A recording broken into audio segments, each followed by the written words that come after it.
Facebook live में आप लोगों का स्वागत है। आज की बातचीत का हम लोगों ने विषय रखा है सोशल मीडिया और आर्थिक असम्मान। हम में से अधिकतर लोग इस भ्रम के शिकार हैं कि सोशल मीडिया जो है वो सिर्फ एक प्लेटफॉर्म है। कि जो पूरी मैं जो सीरीज जेरोन लेनियर के बहाने कर रहा हूँ, ये सिर्फ एक प्लेटफॉर्म नहीं है, ये एक खाली कम्युनिकेशन का मंच नहीं है। इसके कई पहलुओं की चर्चा मैं आपसे कर चुका हूँ। वो आप सीरीज आप अपने तरीके से देख सकते हैं फेसबुक लाइव में, और मेरे नया ज़माना में जो पढ़ना है उस पर अवेलेबल है। आज हम लोगों ने जहाँ मैंने कल बातचीत खत्म की थी कि सोशल मीडिया आर्थिक असम्मान कैसे, डिसरेस्पेक्ट, इकोनॉमिक डिसरेस्पेक्ट कैसे करता है, ये चीज सोचने की है। हम में से ज्यादातर लोग ये जानने के लिए और मानने के लिए ही तैयार नहीं है कि कोई ऐसी चीज भी घट रही है जो कि आपकी फेसबुक पोस्ट के अलावा भी है। जो सबसे महत्वपूर्ण चीज जो घट रही है वो ये कि फेसबुक, सोशल मीडिया के आने के बाद बड़े पैमाने पर अविकसित देशों के यथार्थ को जानने का मौका मिला। और अविकसित देशों के यथार्थ को जानने का मतलब ये था कि उनकी जो गरीबी, बदहाली, भुखमरी, तबाही, उसको भी जानने का मौका मिला। अब आप सोचिए कितना खराब लगता है कि अमेरिका से कहाँ हम लोग प्रतिस्पर्धा कर रहे थे। अमेरिका की जो राष्ट्रीय विकास दर थी और भारत की जो राष्ट्रीय विकास दर थी, उसमें गैप था। भारत की विकास दर आगे थी। चाइना के बाद पूरी दुनिया में सेकंड नंबर पर हम थे।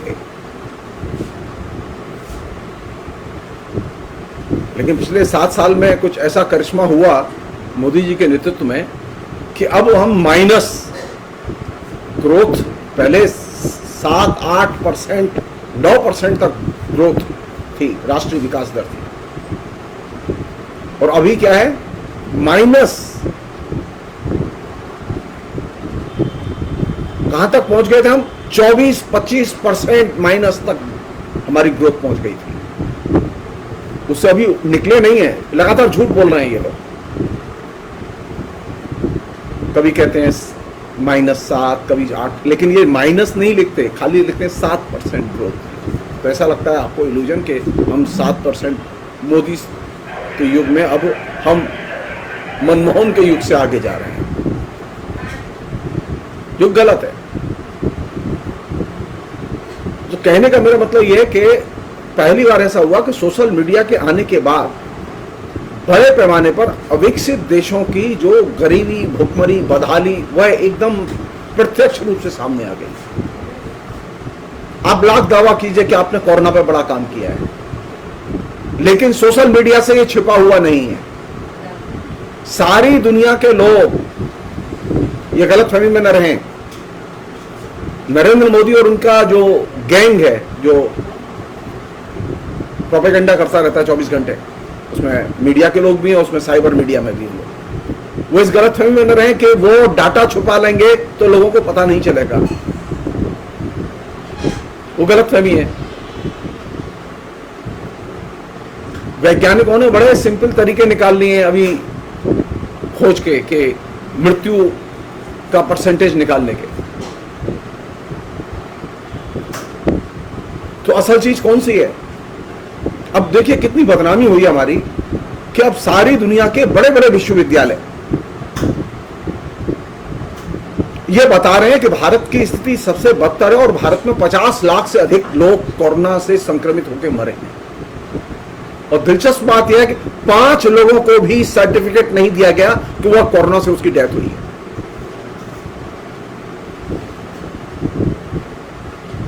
तो अब आपकी रेस्पेक्ट सारी दुनिया में ऊपर जाएगी या नीचे जाएगी? कि सारी दुनिया में रेस्पेक्ट ऊपर नहीं जा सकती।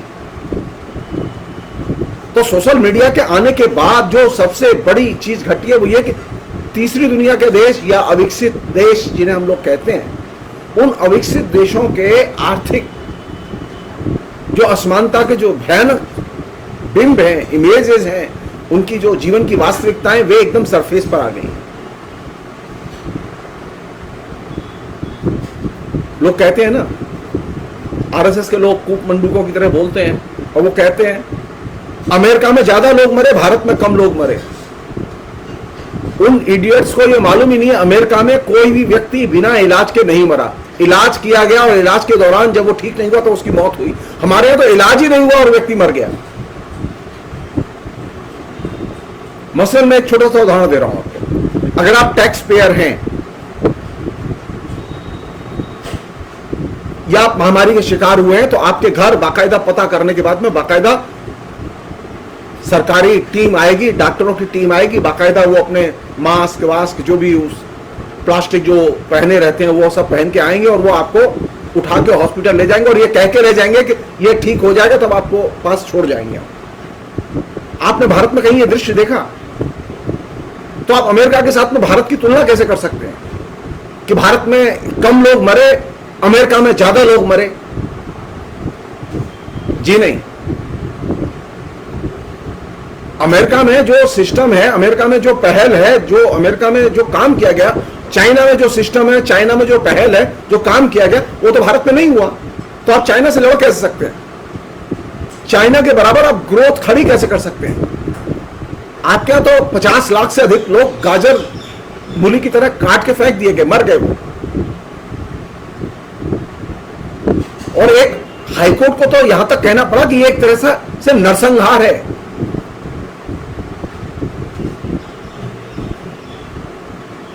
तो अब ये जो अविकसित देशों का जो संसार है, जो बूमर के जरिए, जिसकी मैं पिछले कई एपिसोड से चर्चा कर रहा हूं कि वो जो सोशल मीडिया है, गूगल है या फेसबुक है या ट्विटर है और दूसरे जो प्लेटफॉर्म है, इसके पीछे जो चीज काम कर रही है वो क्या है? बूमर मशीन काम कर रही है। और ये बूमर मशीन जो है वो अर्थव्यवस्था के, आर्थिक अवस्था के डाटा आपके सामने, चित्र आपके सामने पेश करती है। आप एक बार क्लिक कीजिए, आपके सामने लाइन लगा देगी वो।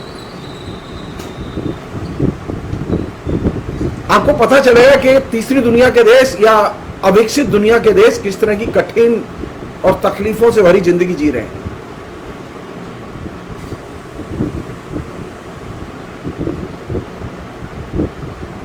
ये वे लोग हैं जिनके पास में कोई आर्थिक सुरक्षा नहीं है।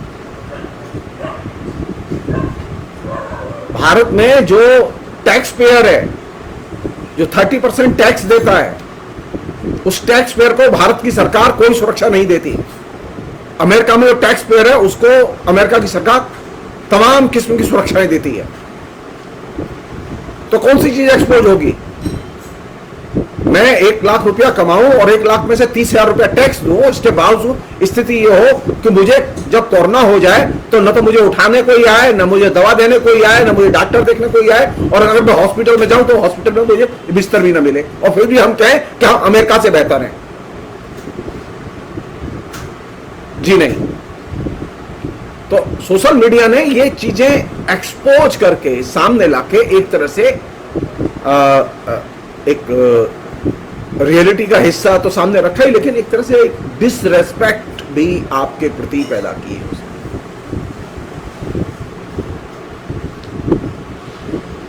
हम सब लोग जानते हैं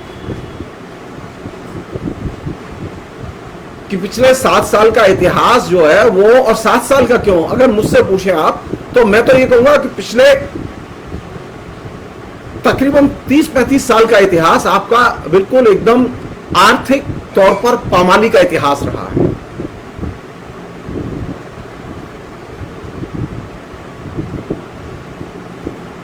सवाल किए जाने चाहिए कि नहीं किए जाने चाहिए, और यह चीज किससे पता चल रही है? मुझे सोशल मीडिया से पता चल रही है।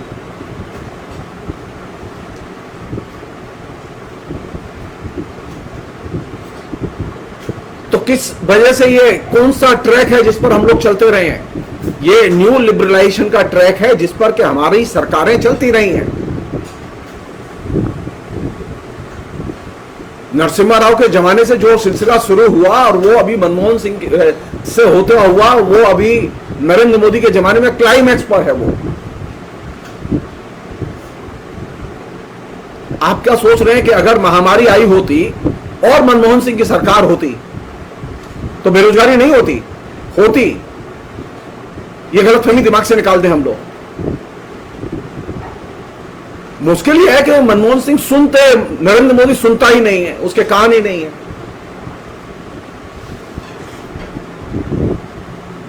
नरेंद्र मोदी ने जो ट्रैक पकड़ा हुआ है उसमें उसने कान बंद कर लिए हैं, वो दूसरों की नहीं सुनते। लेकिन असल समस्या तो नीतियों की है, व्यक्तियों की नहीं है, पार्टी की नहीं है। न्यू लिबरलाइजेशन की जो पॉलिसी एडॉप्ट की गई वह अभी क्लाइमैक्स पर है और उसने पूरी दुनिया को तबाही के गर्त में डाल दिया है। देखिए, आप न्यू लिबरलाइजेशन की पॉलिसीज में तो किसी भी नीति को आप क्वेश्चन नहीं कर रहे। आप क्वेश्चन किस बात को कर रहे हैं? वैक्सीन मिलेगी कि नहीं मिलेगी, अस्पताल में बेड मिलेगा कि नहीं मिलेगा, ऑक्सीजन मिलेगा कि नहीं मिलेगा। आपकी समस्याएं ये है, आपकी समस्या नीति नहीं है। आप ये भूल ही गए कि ये जो क्राइसिस पैदा हुआ ये इसलिए पैदा हुआ क्योंकि आपने एक नीति एडॉप्ट की थी।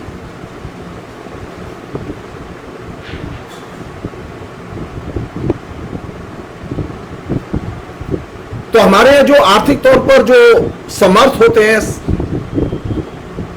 समृद्ध होते हैं, उनके प्रति हमारे अंदर सम्मान का भाव होता है, और जो आर्थिक तौर पर कमजोर होते हैं उनके प्रति हमारे अंदर डिसरेस्पेक्ट होती है। और ये डिसरेस्पेक्ट को बूमर के जरिए मैनिपुलेट करके हमारे जेहन में बार बार उतारा जाता है।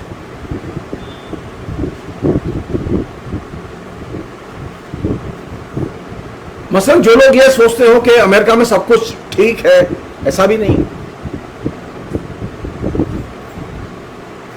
अमेरिका में साधारण आदमी के मेडिकल के खर्चे उसकी पूरी जिंदगी को तबाह कर देते हैं, उसकी पूरी की पूरी गाड़ी कमाई को खत्म कर देते हैं, उसको एकदम रोड पे लाके फेंक देते हैं।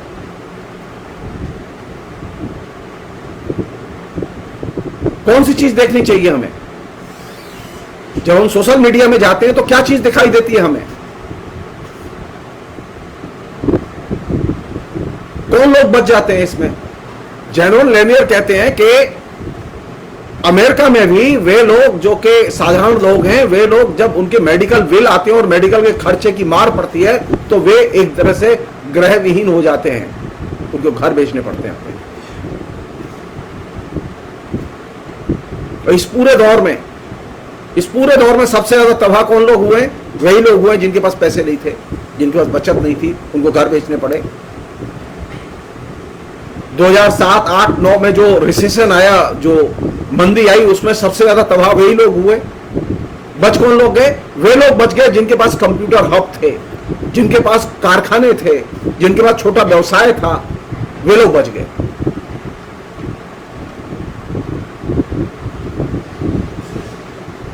यानी जब आप ध्यान से देखें तो हिंदुस्तान में इस पूरी तबाही के दौरान जो कोरोना के पीरियड में मची है, इसके दौरान किसको फायदा हुआ, किसको नुकसान हुआ है? साधारण आदमी, मिडिल क्लास का आदमी, वह पामाल हुआ है, उसको नुकसान हुआ है। और जो समर्थ लोग थे, अमीर लोग थे, उनको कोई नुकसान नहीं हुआ, बल्कि अमीरों की तो संपत्ति बढ़ गई। तो एक तरह से अगर आप गौर करें तो सोशल मीडिया जो आर्थिक असमानता है और आर्थिक डिसरेस्पेक्ट है वो बहुत तेजी से हाईलाइट करता है। दूसरी चीज जो हाईलाइट करता है, जिसे कायदे समझना चाहिए, वो ये कि ये जो कैपिटलिज्म है और इस कैपिटलिज्म का जिस तरह का विकास है, उस कैपिटलिज्म के विकास ने एक अद्भुत चीज पैदा की है कि जितनी भी रिस्क है कैपिटलिज्म की, जो भी जोखिम है कैपिटलिज्म का, वो जोखिम गरीबों के कंधे पर डाल दिया गया है। अब बैंकों का अगर कोई कर्ज लेके पूंजीपति बैठ गया और वो कहता है मैं दिवालिया हो गया हूं, और उसके जो है लिए हुए कर्ज को नॉन परफॉर्मिंग एसेट्स में, एनपीए में डाल दिया गया है, तो इससे नुकसान किसका हुआ? वो किसका पैसा लेके गया? तो बैंक की जो रिस्क थी वो किसके कंधे पर डाल दी गई? वो साधारण आदमी का जो पैसा जमा था उसके कंधे पर डाल दी गई। अगर नॉन परफॉर्मिंग एसेट्स का पैसा वसूल नहीं हो पा रहा है और इसकी रिस्क कैपिटलिस्टों के ऊपर डाल दी जाती कि जो 5 करोड़ से ऊपर की आमदनी के लोग हैं उनके अकाउंट से पैसे काटे जाएंगे, फिर देखते हैं आप मजा।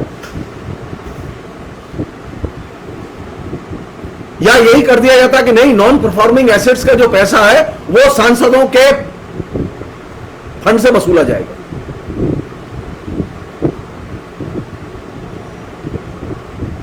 तो आप करते क्या है कि जो रिस्क का एरिया है, वो जोखिम का एरिया है, वो जोखिम सारी की सारी कैपिटल वो गरीबों के ऊपर डाल देता है। कोरोना का भी जोखिम है, वो अंबानी को नहीं है, वो नीचे जो एक कोई मूलचंद जी रहते हैं, वो मूलचंद जी ही कोरोना से प्रभावित हैं और कोरोना की वजह से मर गए हैं, उन्हें हॉस्पिटल में एडमिशन नहीं मिला है।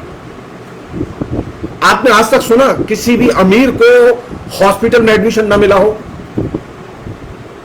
एक खबर बताइए। मुझे अच्छा लगता है सुन के कि अमित शाह को हॉस्पिटल में बेड नहीं मिला, मुझे सुन के अच्छा लगता है, और अमित शाह का इलाज नहीं हो पाया और इसकी वजह से अमित शाह के जीवन के लिए खतरा पैदा हो गया। लेकिन मैंने यह सुना नहीं कभी, क्योंकि अमित शाह गृह मंत्री हैं। तो जो साधारण आदमी है उसके लिए यह रिस्क है सारी, और जो बड़े लोग हैं उनके ऊपर कोई रिस्क नहीं है। और ये जो सो कॉल्ड आर्थिक उछाल, आर्थिक तरक्की जो आपको दिखाई देती है, जिसको कि आपको बार बार कम्युनिकेट किया जाता है, वो बूमर के जरिए किया जाता है, उसका कोई रियलिटी से कोई संबंध नहीं है। हिंदुस्तान में कोई आर्थिक उछाल पिछले 7 साल में नहीं आया, और 7 साल ही क्यों, पिछले 10 साल में नहीं आया। मनमोहन सिंह के दूसरे कार्यकाल के दौरान से ही आर्थिक उछाल नीचे जा चुका था। तो लगातार हमारे आर्थिक गिरावट आ रही है, लेकिन हमें मशीन समझा रही है कि वो तरक्की का दौर था, ये अवनति का दौर है। नहीं, वहां पर भी अवनति हो रही थी, यहां तीव्र गति से हो रही है।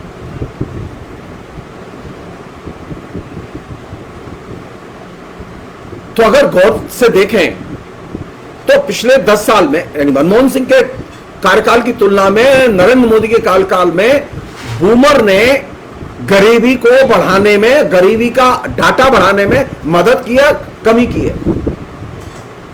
गरीबी बढ़ी है, रियल में भी गरीबी बढ़ी है, फेसबुक पर भी गरीबी बढ़ी है, ट्विटर पर भी गरीबी बढ़ी है। और एक और चीज है जो कि बहुत खतरनाक तौर पर बढ़ी है, उसे कहते हैं इमोशनल गरीबी। इमोशनली हम इतने पामाल हो गए हैं कि अब हमारे पास में एकदम संवेदनाओं के स्रोत सूख गए हैं।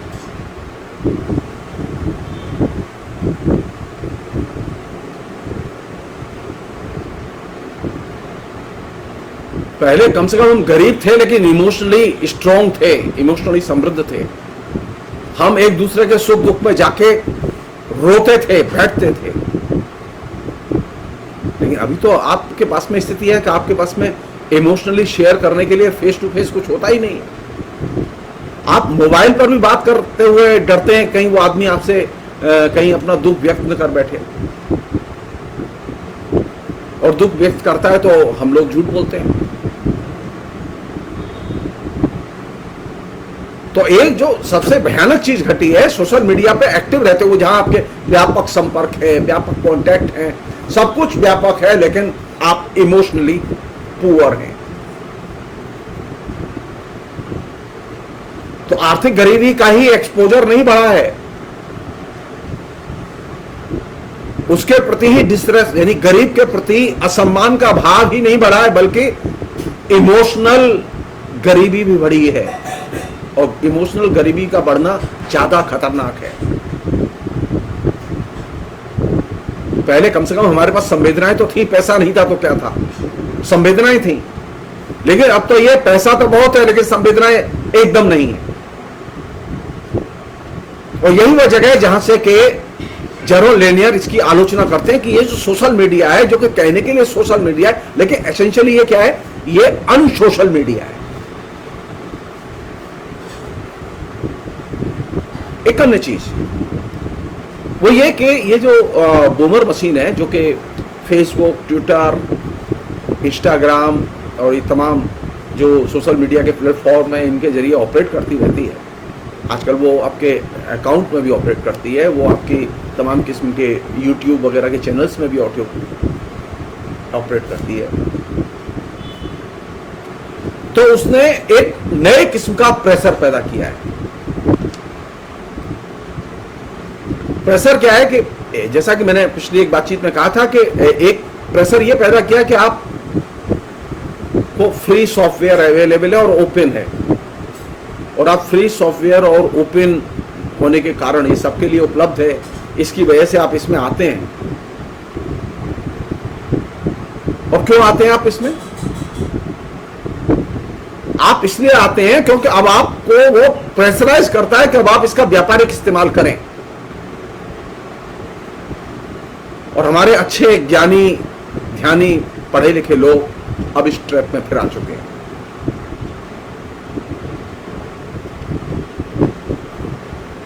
ये आपको जो फ्री सॉफ्टवेयर और ओपन स्पेस का जो लालच पैदा किया गया, उसने आपको मीडिया के व्यापारिक उपयोग की दिशा में ठेल दिया।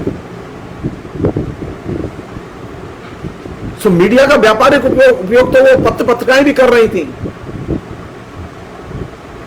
और मीडिया का व्यापारिक उपयोग अब आप सोशल मीडिया में भी करने लगे। तो उनमें और आप में एसेंशियली फर्क क्या है? फर्क सिर्फ इतना सा है कि आप अपने डेमोक्रेटिक मार्क्सिस्ट एंगल से लिख लेते हैं, वहां वो डेमोक्रेटिक मार्क्सिस्ट एंगल्स की बजाय आपको विज्ञापन के तर्क के हिसाब से लिखना होता था। लेकिन आप ये गलत फहमी में, आपके ऊपर यहां पर भी विज्ञापन का प्रेशर आएगा।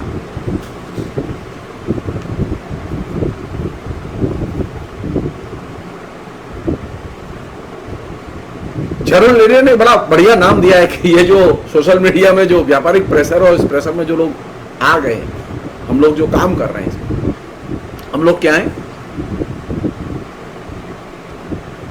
ये हम लोग पार्ट टाइम जो बूमर लैब है उसके चूहे हैं। क्योंकि वह हमारा डाटा जो है वो कैलकुलेट करती रहती है और वो सरकाती रहती है आगे। आप लगातार जब आप मुफ्त में प्लेटफॉर्म की बात करते हैं, मुफ्त में ओपन ऐप के इस्तेमाल की बात करते हैं, तो आप क्या करते हैं? एसेंशियली आप क्या कर रहे होते हैं? आपने तो ऐप डाउनलोड कर लिया। असल में होता यह है कि जो कि चीज घट रही है, मैं तुम्हें हर चीज फ्री में दूंगा, लेकिन तुम मुझे जासूसी करने दो। आप जब भी कोई ऐप डाउनलोड करते हैं, आप जब भी किसी सोशल मीडिया प्लेटफॉर्म पर जाते हैं, तो आप अपने को कनेक्ट करते हैं, आप अपने को दर्ज करते हैं, और आप जब दर्ज करते हैं तो आपके बूमर जासूसी शुरू कर देता है। और यही वह जगह है जहां से कि आप एक तरह से उसकी लैब के चूहे बन जाते हैं, जिस पर वो सारे एक्सपेरिमेंट करता है।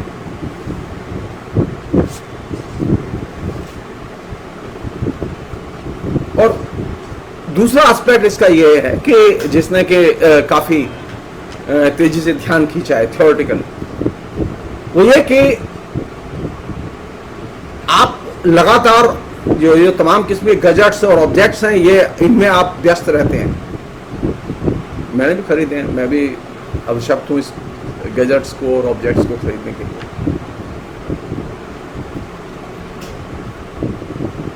क्योंकि ऑब्जेक्ट्स के कारण ही आप इफेक्टिव भूमिका अदा कर पाते हैं। तो आपका जो कंटेंट है वो महत्वपूर्ण नहीं होता, बल्कि ऑब्जेक्ट महत्वपूर्ण होते हैं। आपको यह होता है कि मेरे पास मोबाइल कितना अच्छा है, कितना महंगा है, मेरे पास लैपटॉप कितना अच्छा है, कितना महंगा है। और इसकी वजह से आप स्पेशल महसूस करते हैं। तो आपको महसूस कौन सी चीज आपको स्पेशल कराती है? आपका कंटेंट नहीं कराता, आपकी नॉलेज नहीं कराती। आप जो कम्युनिकेट करते हैं उसके कंटेंट की परीक्षा करें तो आप पाएंगे कि आप रोज कचरा फेंकते हैं, टनों कचरा फेंकते हैं आप लोग, लेकिन आपके पास बढ़िया मोबाइल है।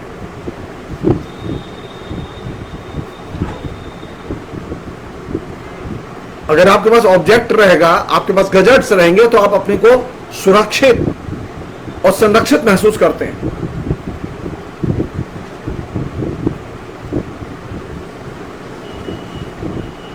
और मुझसे पूछें तो ये जो गैजेट्स हैं, ये जो ऑब्जेक्ट्स हैं जो हमारे पास होते हैं, वे आपके निष्क्रिय भावों और एक्शन, निष्क्रिय एक्शन, उनको रूपांतरित करने का काम करते हैं। या ये भी कह सकते हैं कि आपको अति सक्रिय रखते हैं इनके जरिए। मैं कई बार कह चुका हूं कि मैं फेसबुक पर तब आता हूं जब मेरे पास कोई काम नहीं होता। जब मैं बोर होता हूं तब मैं फेसबुक पर आता हूं।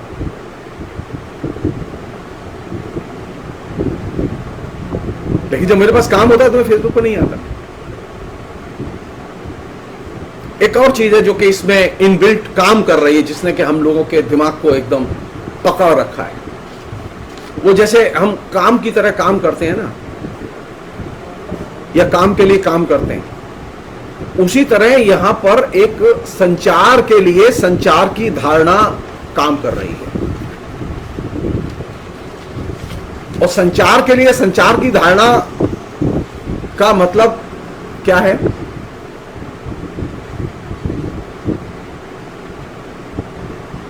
कह दिया और काम खत्म।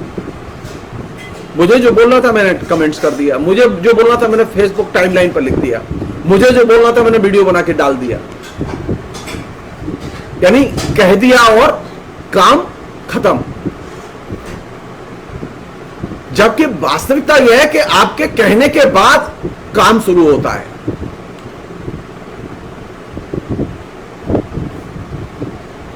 कह दिया और काम खत्म की धारणा एकदम निकम्मे लोगों की और निष्क्रिय लोगों के लिए बनाई गई धारणा है। जो निकम्मे और निष्क्रिय लोग हैं उनके लिए यह है कि वे कह दिया और काम खत्म। मसलन आपको यह चिंता है कि लोग कोरोना से परेशान हैं और लोगों के पास नॉलेज नहीं है, सरकार बता नहीं रही है, तो आपकी जरूरत क्या है? सिर्फ इतनी सूचना देना कि सरकार बता नहीं रही है, सरकार की हम निंदा करते हैं, या यह भी बताना कि नीचे क्या क्या हो रहा है, उसे खोज के लोगों को शिक्षित करना, सूचित करना। तो काम कह दिया और काम खत्म की जो धारणा है वह निष्क्रिय और जो एडिक्ट लोग हैं उनकी धारणा है। जो सक्रिय लोग हैं और सचेत लोग हैं उनकी यह धारणा नहीं हो सकती कि कह दिया और काम खत्म।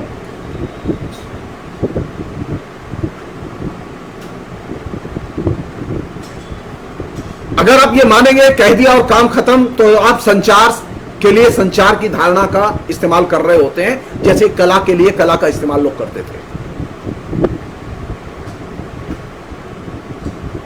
और कह दिया और काम खत्म पर अगर आप विश्वास करते हैं तो आप तय मानिए आप तकनीकी गैजेट्स पर अधिक से अधिक निर्भर होंगे। और तकनीकी गैजेट्स की भूख कभी खत्म नहीं होती, अनंत भूख है। आप लोगों ने सबने स्टीव जॉब का नाम सुना है, और स्टीव जॉब ने जब एप्पल लॉन्च किया तो उसका बहुत ही पॉपुलर नारा था। नारा क्या था? One more thing. One more thing, ये जो नारा था, ये नारा अगर आप इसे सीरियसली मार्क्सिस्ट नजरिए से देखें तो एक तरह से वस्तु पूजावाद का नारा है। ये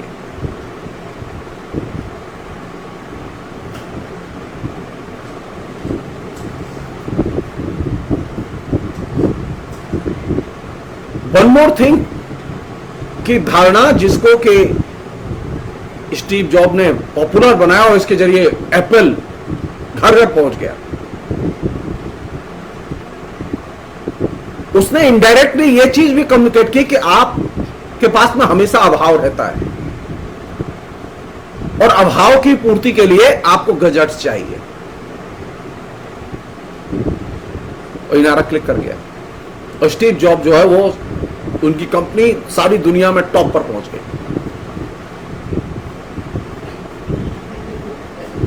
स्टीव जॉब ने जब एप्पल को लॉन्च किया और बस वन मोर थिंग की धारणा दी, तो उन्होंने एक काम और किया और यह मैसेज दिया कि हम जिस दुनिया में रहते हैं अब हम वस्तुओं के पीछे पीछे चल रहे हैं। वस्तुएं हमारे प्रति अविश्वास रखती हैं, वस्तुएं हमेशा आगे की ओर जाती रहती हैं और बस अगर आप गौर करें तो सतह पर ये बात बहुत सही लगती है। अभी आप जो मोबाइल लेके आए 6 महीने बाद दूसरे किस्म का मोबाइल आ जाता है और अपडेटेड वर्जन आ जाता है और अपडेटेड जो है उसमें चीजें आ जाती हैं। तो आप लगातार वस्तुओं का पीछा करते रहते हैं और वस्तुओं का पीछा करते करते स्थिति ये हो गई है कि अब जब आपके कब्जे में वो वस्तु आ जाती है, मसलन मेरे पास एप्पल नहीं था, मैंने अगर एप्पल खरीद लिया, एप्पल का कोई प्रोडक्ट खरीद लिया, तो वह मेरे लिए फिर वर्थलेस हो जाती है। जब तक वो वस्तु मेरे पास नहीं है तब तक ही मैं उसके पीछे भागता हूं। और लेकिन जो ही वो वस्तु मेरे पास आई तो वो वर्थलेस हो जाती है। क्यों? क्योंकि वस्तु के साथ में कोई ऑरा या कोई आभा मंडल जुड़ा हुआ नहीं है।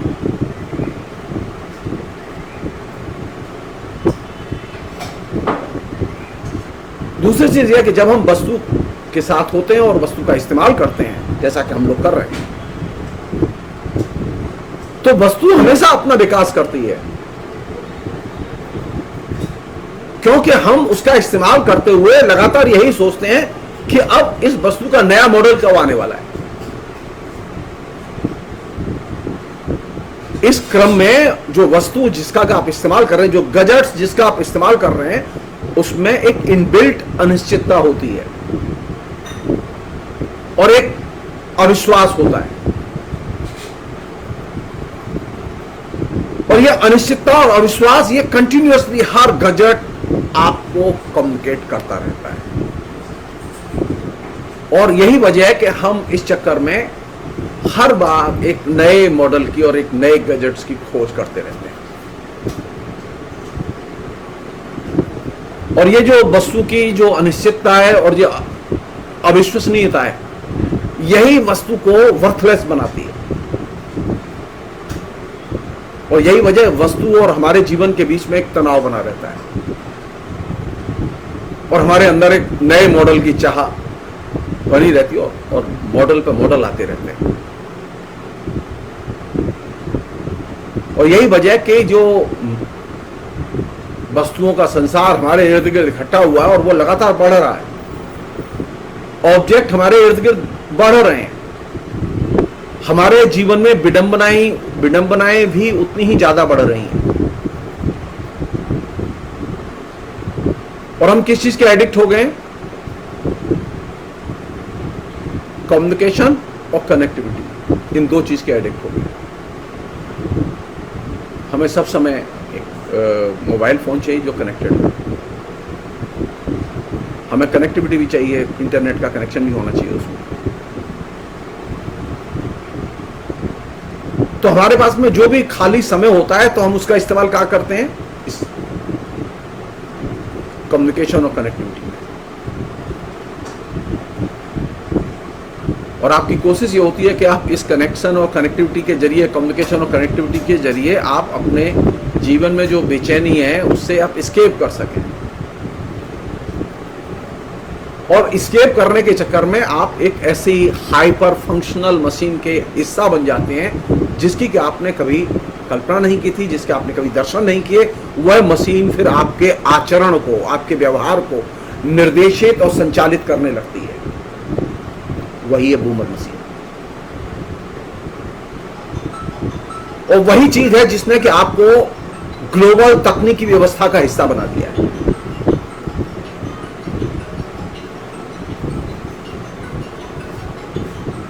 हमारी पूरी कोशिश होती है कि हम डिस्कनेक्ट नहीं हो कभी।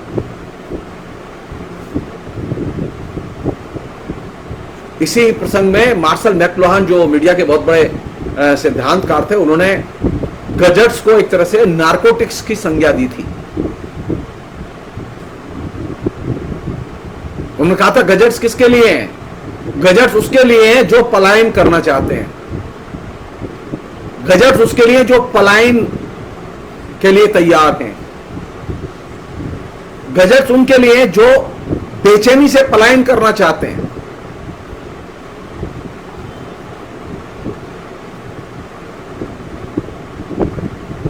गैजेट्स उनके लिए जो तकनीकी निरर्थकता से बचने के लिए तकनीक से जुड़ते हैं।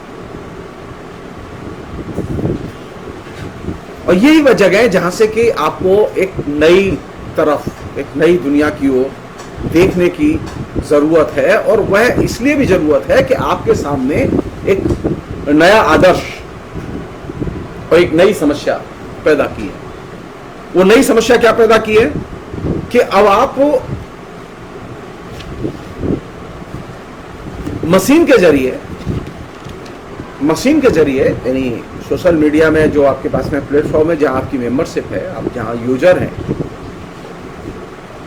आप लगातार अन्य की खोज में लगे रहते हैं।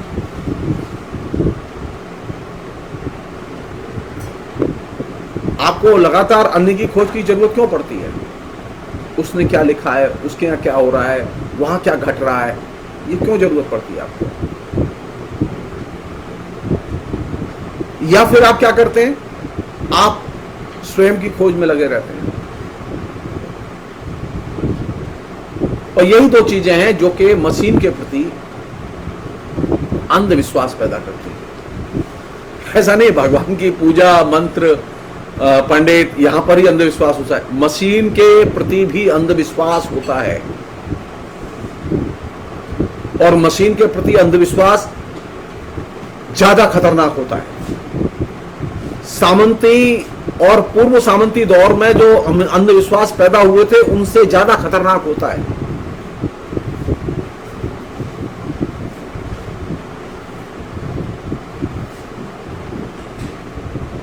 आप करते क्या है कि आप अपने मशीन के प्रति आकर्षण और मशीन के प्रति जो आपकी जो कनेक्टिविटी बनाए रखने की जो आदत है, उसके चलते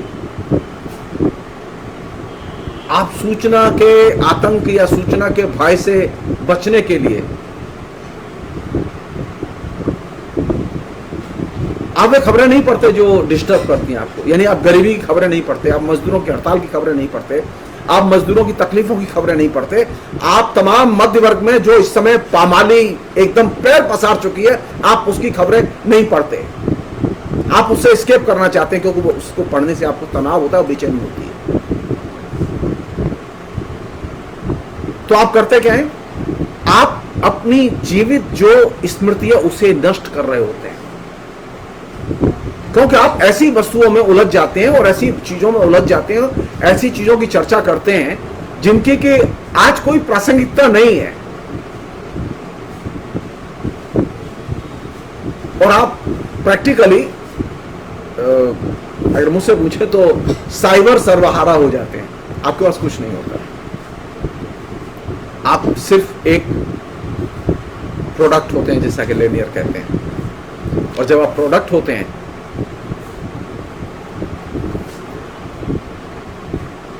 तो एक किस दुनिया के मेंबर होते हैं आप? एक आदिम आदिवासी समाज के। हमारा एक फ्रेंड सर्किल है जो फेसबुक में है, हमारे फॉलोअर हैं जो फेसबुक में हैं। ये कौन लोग हैं? ये ट्राइबल आदिवासी समाज है।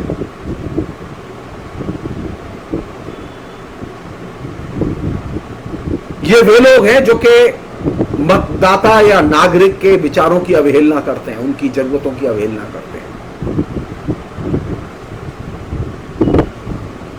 ये वे लोग हैं जब वे नागरिक अधिकारों की अवहेलना करते हैं तो वे क्राइम कर रहे होते हैं।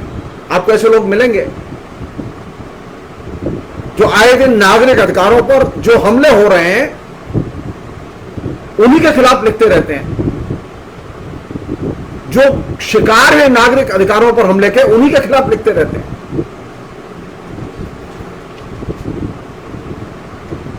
तो इस तरह का लेखन एक तरह से क्राइम है। और यह काम कौन संगठित कर रहा है? वो बूमर मशीन। उस बूमर मशीन का अधिनायकवादी लोग बड़े पैमाने पर इस्तेमाल करते हैं। वे लोगों के आचरण को रूपांतरित करते हैं। यह कैसे संभव है कि रातों रात, आपने कभी सोचा कि रातों रात सोशल मीडिया के जरिए, व्हाट्सएप, फेसबुक, ट्विटर, इंस्टाग्राम और दूसरे मैसेजिंग के जरिए रातों रात भारत में इतने क्रिमिनल लोग कैसे पैदा हो गए? यह किसी एक संगठन का काम नहीं है, यह बूमर मशीन का काम है, जो बूमर मशीन ने किया है। इसलिए मैं बार बार कहता हूं कि जब आप गोदी मीडिया कह के चीजों को सीमित दायरे में देखते हैं, आप नरेंद्र मोदी कह के जब सीमित दायरे में देखते हैं, तो वहां आप उसके परे जो चीज ऑपरेट कर रही है उसे आप देखते ही नहीं। बूमर मशीन को हटा दीजिए, बूमर मशीन की फीडबैक हटा दीजिए, नरेंद्र मोदी कोलैप्स कर जाएंगे।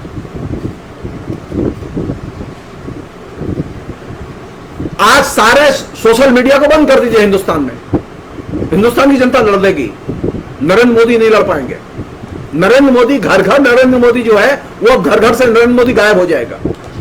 घर घर नरेंद्र मोदी इसलिए है क्योंकि वह सोशल मीडिया में बूमर मशीन के जरिए आपके आचरण को नियंत्रित और संशोधित करता रहता है। घर घर नरेंद्र मोदी इसलिए ताकतवर लगता है क्योंकि उसने आपके आचरण को बूमर मशीन के जरिए ठेल के ऐसी दिशा में फेंक दिया जहां आप पॉलिटिक्स नहीं कर सकते। पॉलिटिक्स करने का मतलब है कि आपका नताशा नरवाल की तरह हाल होगा।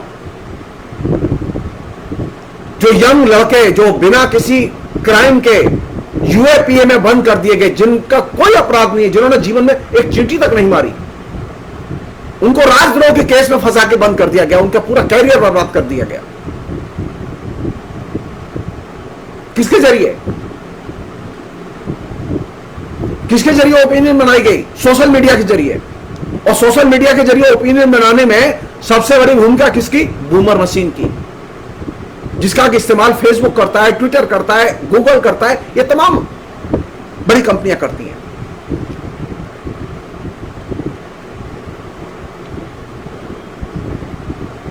तो बूमर मशीन आपके प्रति आर्थिक डिसरेस्पेक्ट ही पैदा नहीं करती, बल्कि वह आपको लोकतांत्रिक समाज में राजनीति करने से भी वंचित कर देती है। लोग कह रहे हैं ना पॉलिटिक्स, अभी विकल्प क्या है? अभी तो कोई विकल्प नहीं है नरेंद्र मोदी का। यह दिमाग में कहां से चीज आ रही है? यह बूमर मशीन है जो उन लोगों के दिमाग को संचालित कर रही है और उनके दिमाग को बदल रही है। बूमर मशीन का प्रत्युत्तर बूमर मशीन में नहीं है, बूमर मशीन का प्रत्युत्तर जमीन पर है। लोगों के बीच में जाइए, लोगों से बोलिए, लोगों को बताइए कि ये जो आप सोच रहे हैं ये गलत है। अंधा तो लोग कन्विंस हैं।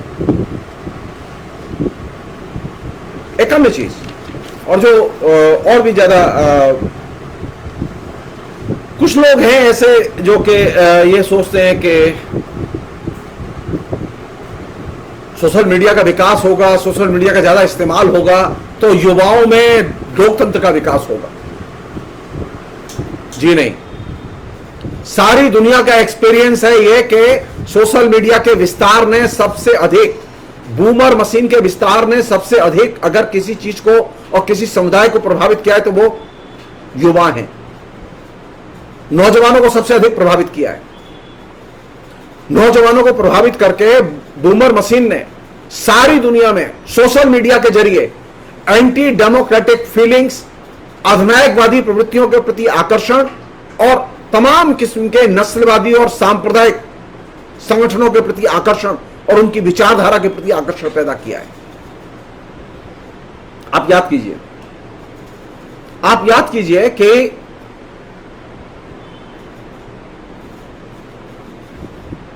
सोशल मीडिया पर जो यूथ है वो भी इस समय सबसे अधिक क्या कर रहा है? अगर आप पाएंगे कि ये यूथ है वो सबसे अधिक क्रिमिनल और आपराधिक किस्म की गतिविधि में लगा हुआ है। आप बैंक के हैकर्स की लिस्ट उठाइए कि बैंक से रॉबरी करने वाले, जो साइबर रॉबरी करने वाले लोग हैं, वो किस एज ग्रुप के हैं, कौन लोग हो सकते हैं। आप वो पोस्ट उठाइए जो कि हेट पोस्ट जिन्हें हम लोग कहते हैं, वो कौन लोग लिख रहे हैं।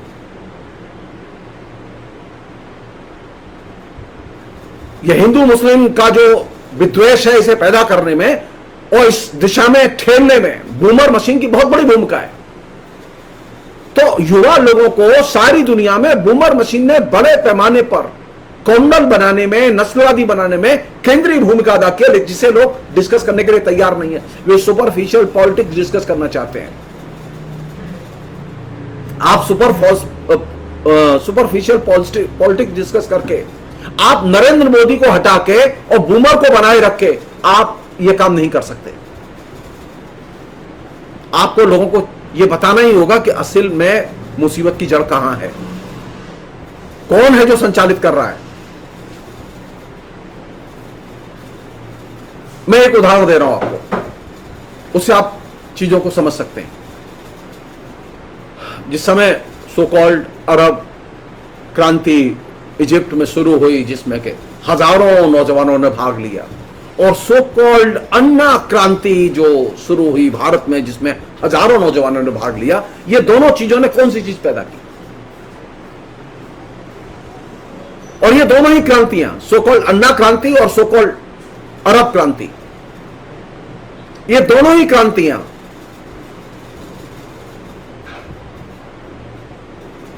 इनमें सक्रिय भूमिका थी युवाओं की, और दोनों ही क्रांतियों की दिशा थी जनतंत्र विरोधी। अरब क्रांति ने जो मुस्लिम ब्रदरहुड है, जो कि मुसलमानों का इजिप्ट में फंडामेंटलिस्ट ऑर्गेनाइजेशन है, उसको मजबूत करने में उसकी सक्रिय भूमिका थी उस अरब क्रांति में। सोशल मीडिया को उसने सबसे अधिक इस्तेमाल किया और पूरा इजिप्ट का इलेक्शन जीत लिया। कौन नहीं जानता कि अन्ना क्रांति में सबसे अधिक भूमिका थी आरएसएस की, और आरएसएस ने अपने हिंदुत्ववादी एजेंडे को विस्तार देते हुए अरब क्रांति से गर्व से एक सुंदर नायक को जन्म दिया, जिसका नाम था नरेंद्र मोदी, और उसने आपके सारे के सारे संवैधानिक अधिकारों को एक सिरे से संवैधानिक तरीके से चुन के चुनौती दी।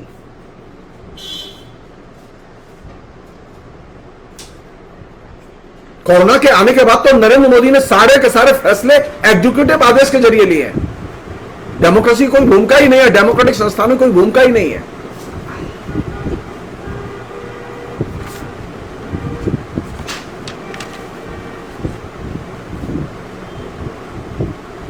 और दोनों ही में, यानी अरब क्रांति में और अन्ना क्रांति में, दोनों में क्या था कि साधारण लोगों में बड़ा जश्न का भाव था। गुरु, बहुत मजा आ रहा है, बहुत शानदार आंदोलन हो रहा है।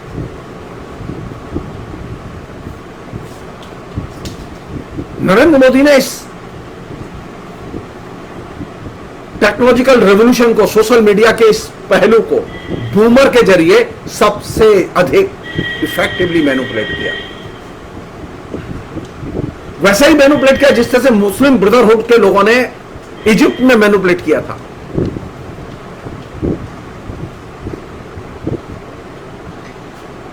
वैसे ही मैनिपुलेट किया जैसे कि नाटो के हवाई हमलों ने इराक पर सारी दुनिया में लोगों को जश्न मनाने के लिए उद्बुद्ध किया था। युवा सबसे ज्यादा खुश थे इराक पर हो रहे हमलों से। और दिलचस्प बात यह कि कोई करिश्माई नेता अरब क्रांति के केंद्र में नहीं था, लेकिन लोगों को लग रहा था वे रिवॉल्यूशन कर रहे हैं। भारत में भी अन्ना की क्रांति के केंद्र में कोई करिश्माई नेता नहीं था। अन्ना में कोई करिश्मा नहीं था। अन्ना एक साधारण किस्म का व्यक्ति, उसने कोई ऐसा त्याग कुर्बानी नहीं की अपनी लाइफ में।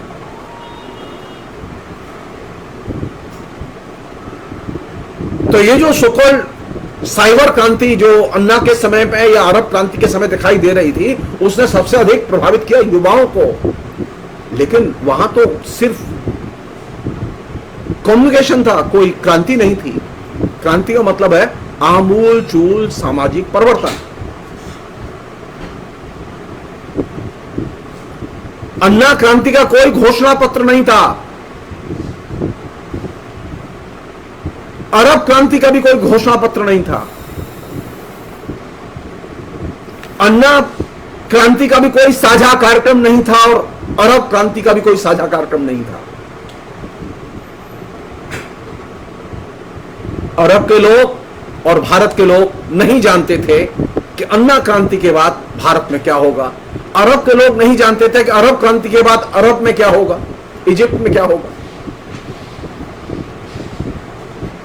उन सब लोगों के दिमाग में तो सिर्फ यह था कि चारों तरफ लोकतंत्र ही लोकतंत्र है। और यही वह जगह थी जहां से कि नरेंद्र मोदी नामक जनतंत्र विरोधी चरित्र का उदय होता है। और यह नरेंद्र मोदी नामक जो जन विरोधी चरित्र है, यह वैसे ही उदित होता है जैसे कि इजिप्ट में मुस्लिम ब्रदरहुड उदित हुआ और उसने पूरा का पूरा इलेक्शन जीत लिया। और यह काम किया गया बूमर मशीन की मदद से, जिसने कि आपके दिमाग को, आपके आचरण को, आपके व्यवहार को संचालित ही नहीं किया बल्कि पूरी तरह से एक तरह से परिवर्तित किया। मसलन लोग नहीं जानते थे कि इस सो कॉल्ड अरब क्रांति के बाद या अन्ना क्रांति के बाद नौकरी मिलेगी कि नहीं मिलेगी। नरेंद्र मोदी ने वायदा किया था ना 2 करोड़ रोजगार देंगे हर साल, दिया। इजिप्ट में लोगों को रोजगार मिला नहीं, ईरान में मिला नहीं। जहां जहां पर यह सो कॉल्ड सोशल मीडिया के जरिए यह कम्युनिकेशन रेवोल्यूशन जिसमें कि यूथ को टारगेट किया गया और कहा गया कि आपके जीवन में और लोकतंत्र आएगा और लोकतांत्रिक क्रांति आएगी, उसने एक विभ्रम खड़ा किया, नौजवानों को ठगने का काम किया। लेकिन हमने इसे कभी क्वेश्चन नहीं किया।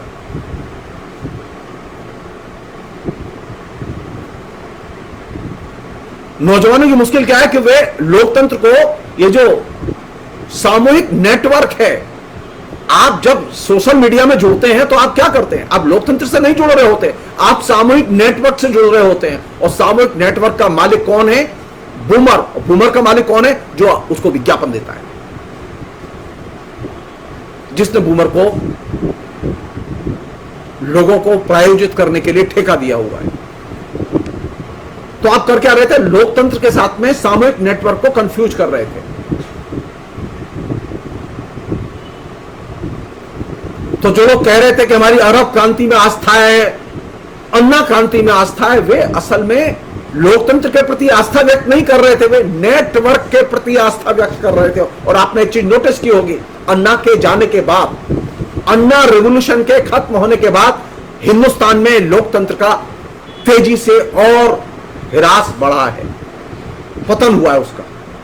लेकिन नेटवर्क का पतन नहीं हुआ, नेटवर्क और बढ़ा है। नेटवर्क के कंज्यूमर्स की संख्या बढ़ी है। अन्ना क्रांति को रिप्लेस किसने किया? जियो क्रांति ने।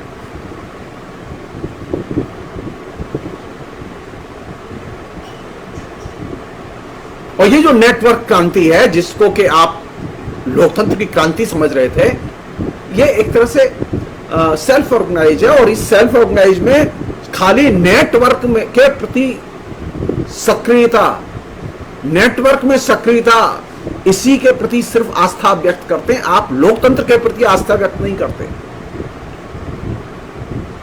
तो आप लोकतंत्र के प्रति आस्था के साथ इसे कंफ्यूज न करें।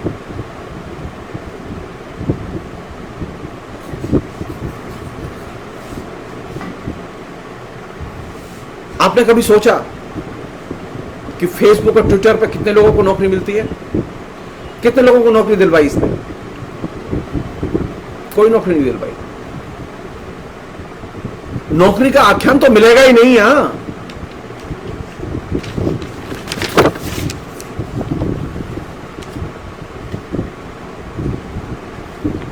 हाँ, एक चीज जरूर हुई, अरब क्रांति और अन्ना क्रांति ने एक चीज जरूर की, उसने उग्रवादी आक्रामक भाषण कला को जन्म दिया।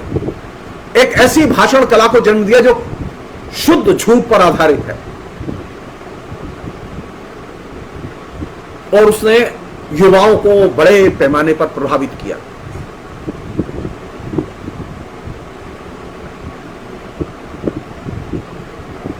लेकिन जो वायदे किए गए भाषणों के जरिए, चाहे वो अन्ना हो, वो लोकपाल का आज तक पता नहीं।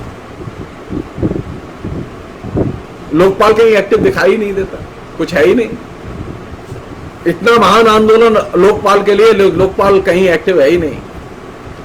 पिछले 7 साल में कम से कम नहीं तो 70 घोटाले हुए होंगे बड़े बड़े, लेकिन एक भी घोटाले की शिकायत, एक भी घोटाले की जांच नरेंद्र मोदी ने पहल करके लोकपाल से नहीं करवाई। एक भी घोटाले की जांच नरेंद्र मोदी ने अपनी तरफ से किसी से भी नहीं करवाई। यहां तक कि जिनमें घोटाले थे उनकी फाइलें भी संसदीय प्रवर समिति के लोगों को सौंपी नहीं, संसदीय जो विभिन्न मंत्रालयों की संसदीय कमेटियां हैं उनको भी नहीं सौंपी। यहां तक कि नोटबंदी के भी डिटेल्स और आंकड़े संसदीय समिति को नहीं सौंपे गए।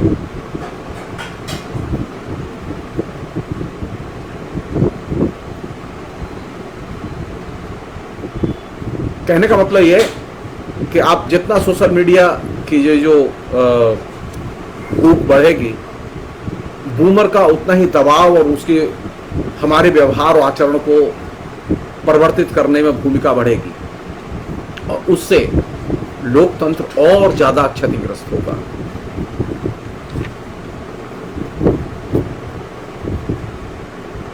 हम और ज्यादा उन विषयों में उलझाए जाएंगे जो सामाजिक विभाजन के विषय हैं।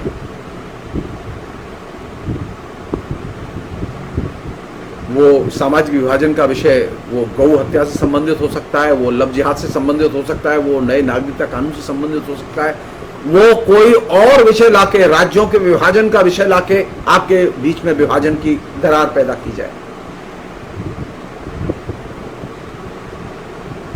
क्योंकि सोशल मीडिया का जो बूमर है, वो बूमर नेगेटिव फीलिंग्स और नेगेटिव हैबिट और नेगेटिव इशू के बिना जिंदा नहीं रह सकता। बूमर को नेगेटिव इशू चाहिए, बूमर को नेगेटिव फीलिंग चाहिए, और बूमर के दबाव में जो लोग हैं वे लोग नेगेटिव फीलिंग में और बैड हैबिट में जीने के लिए आवश्यक हैं। और यही उसकी सबसे खतरनाक भूमिका है, जहां पर कि वह एक तरफ आर्थिक डिसरेस्पेक्ट पैदा करता है, जो गरीब हैं, जो मजदूर हैं, किसान हैं, उनके प्रति असम्मान का भाव पैदा करता है, हेट्रेड पैदा करता है, उनके प्रति अलगाव पैदा करता है। वहीं दूसरी तरफ वह लोकतंत्र के प्रति असम्मान और हेट्रेड पैदा करता है। तो जो पॉजिटिव चीज है उनसे आप नफरत करने लगते हैं। इसीलिए वो प्लानिंग कमीशन का जो पदाधिकारी है वो कहता है कि भारत में टू मच डेमोक्रेसी, लोकतंत्र बहुत ज्यादा है। उस गधे को ये मालूम ही नहीं है कि टू मच डेमोक्रेसी और डेमोक्रेसी का मतलब क्या है।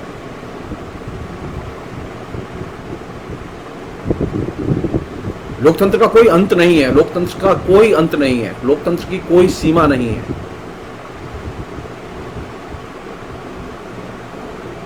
तो सोशल मीडिया ने जो सो कॉल्ड रेवोल्यूशन पैदा किए, अरब क्रांति से लेके अन्ना क्रांति तक, अरब में उसने मुस्लिम ब्रदरहुड को जन्म दिया, जिसने के सत्ता हासिल की। मुस्लिम ब्रदरहुड पहले से काम कर रहा था जैसे यहाँ आरएसएस काम कर रहा है।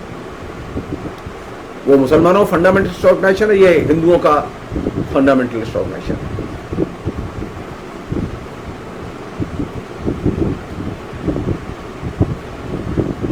और दोनों ही जगह लोकतंत्र क्षतिग्रस्त हुआ। दोनों ही जगह युवाओं को सबसे अधिक भ्रमित किया गया और टारगेट बनाया गया। किसके जरिए? बूमर मशीन के जरिए। तो सोशल मीडिया आपको पॉलिटिकली, डेमोक्रेटिकली एक्टिव नहीं होने देता, एक्टिवली काम नहीं करने देता। अगर आप काम करने जाते हैं तो आपको मुश्किलों का सामना करना पड़ता है। फिलहाल इतना ही, फिर कभी अगले विषय में। Thank you.